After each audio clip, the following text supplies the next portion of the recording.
भाई शैलेंद्र प्रताप मौर्य जी,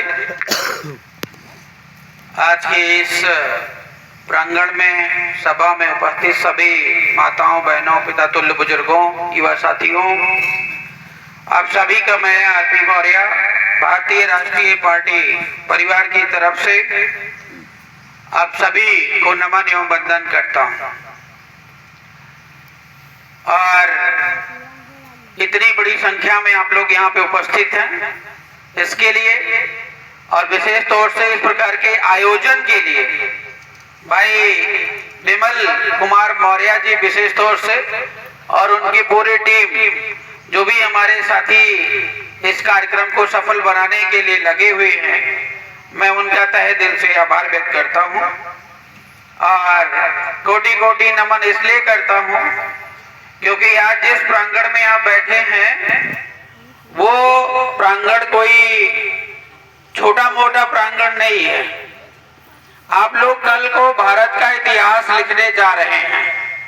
भारत को सोने की चिड़िया बनाने की दिशा में आप बैठे हैं, इसलिए आज की इस सभा को मैं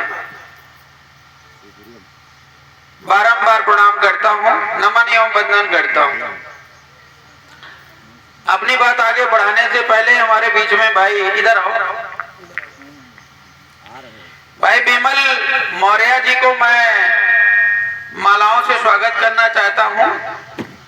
और आप सबके प्रतिनिधि हैं और मैं मान के चल रहा हूं कि मैंने आपको माला पहना दिया है तो सभी को पहना दिया है, क्योंकि सभी के गले में माला अगर मैं डालूंगा तो समय काफी लग जाएगा। इसलिए मैं एक प्रतिनिधि के तौर पे आपको सम्मानित कर रहा हूं। और जिस तरीके का डेडिकेशन आप लोगों ने दिखाया है, दिल गदगद हो गया है। और मैं ये निवेदन करूंगा कि जब भी कोई क्रांति की शुरुआत होती है तो बहुत छोटे से होती है और वो धीरे चल करके चिंगारी जो है वो आग बन जाती है और पूरा जो है क्रांति में हो जाता है सिस्टम।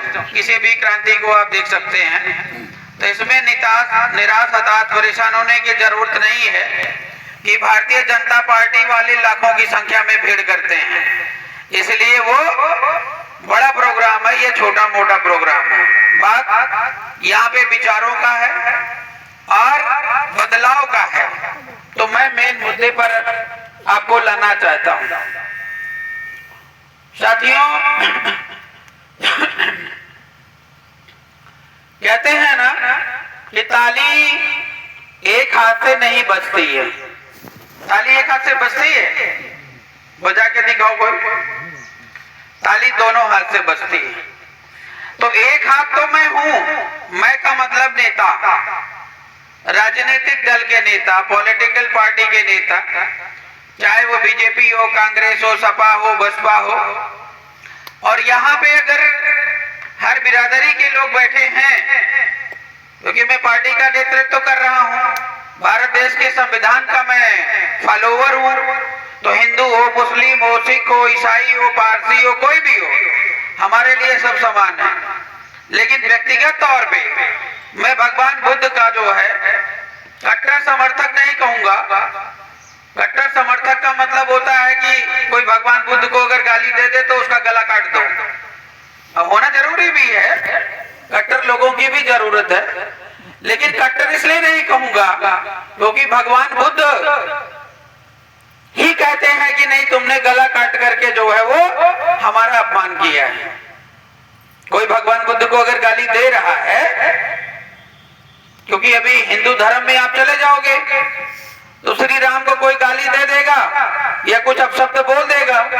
बजरंग बली की आप पूजा कर रहे हो और बजरंग बली से ये बोला कि बजरंग बली जी एग्जामिनेशन में पास करवा देना, पता लगा लड़का वो फेल हो गया, क्योंकि बलि बुद्धि विद्या क्या कहते हैं, देहु मोहि और हरहु कलेश विकार, ऐसा कुछ करके हनुमान चालीसा में है कि मतलब हनुमान जी शिक्षा भी देते हैं, बल भी देते हैं, बुद्धि भी देते हैं।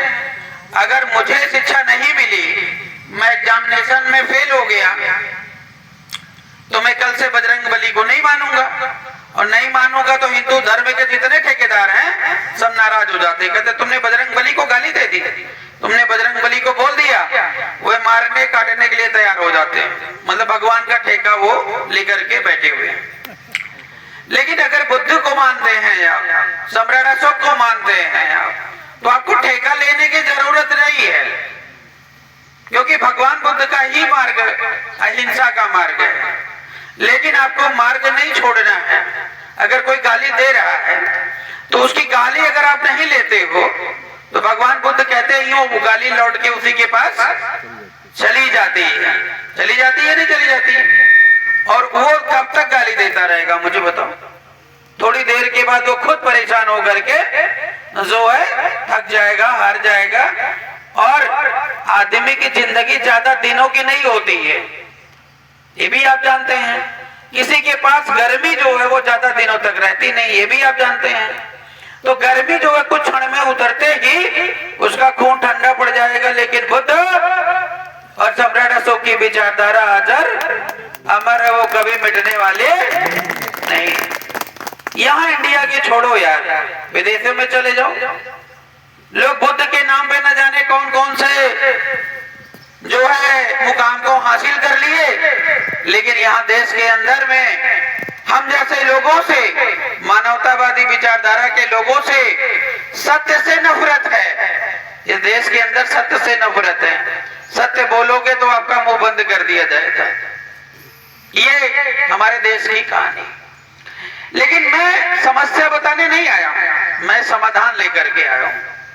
मैं आपसे पूछना यह चाहता हूं कि अगर मैं आपकी गलती को सिद्ध करूं, इसको ये वाला शॉर्ट कर रहा है, अगर मैं आपकी गलती को मैं सिद्ध करूं तो ये मुझे बताओ, आप मानोगे?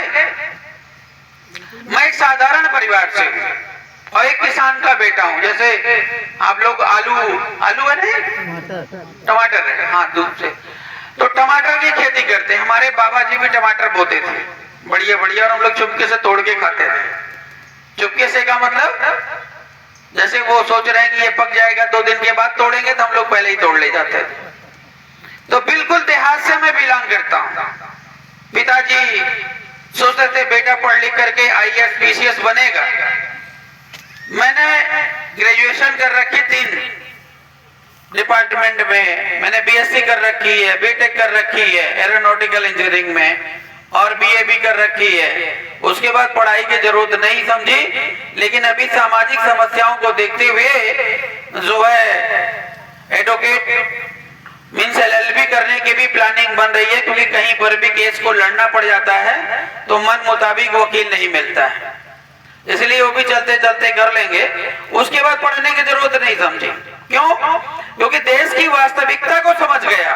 तो IAS बनने का, PCS बनने का, नौकरी करने का और टारगेट एक्टिविटीज करने की जो है वो हिम्मत नहीं करी। हिम्मत का मतलब कि वो सब बेकार लगी। जानते हैं क्यों? क्योंकि बुद्ध को जब याद करते हैं, सम्राट अशोक को याद करते हैं, कहते नहीं कि जो बेटा होता है वो बाप का नाम रोशन कर दे तो वो बेटा होता है? और जो बाप का नाम मिट्टी में मिला दे वो बेटा नहीं होता है। तो ये मुझे बताओ, सम्राट अशोक और बुद्ध ने जो भारत बनाया था वो भारत आज कहाँ है कहीं? बोलिए। अगर मैं लिट्टी चोखा का कार्यक्रम यहाँ पे रखता कि RP मौर्य भंडारा दे रहे हैं, तो मुझे लगता है कि इसकी 5 गुना संख्या में लोग यहाँ पे उपस्थित होंगे। होते नहीं होते मुझे बता दो। गलती आपकी है कि गलती हमारी है? यहाँ तो संख्या जो है वो काफी होती। और अगर मोदी जी का प्रोग्राम होता तो शायद यहाँ पे खड़े होने की जगह भी नहीं होती। भाई कोई आपको घर से बुलाने जाता है एक अलग बात है, लेकिन हरदोई के हर भाई को, हर माता को, हर बहन को ये इच्छा होती कि मोदी जी का एक प्रोग्राम यहाँ पे लगा हुआ है, चलो चलना है। कोई और किसी बड़ी पार्टी से लोग आते तो शायद संख्या यहाँ पर बड़ी होती। लेकिन आज इस संख्या को मेंटेन करने के लिए भाई विमल जी और उनकी टीम ने बड़ी मेहनत की होगी और हमारी माताएं बड़ी संख्या में आ रही हूँ। मैं बहुत उनका आभार व्यक्त करता हूँ। मैं निवेदन करूंगा आप लोग इधर नजदीक आ जाइए, पूरा खाली पड़ा हुआ है, आप दूर बैठे हुए हैं। तो और थोड़ा एकता का परिचय दीजिए, जहां पे रहिए वहां पे संगठित रहना, हमको संगठित दिखना जरूरी है।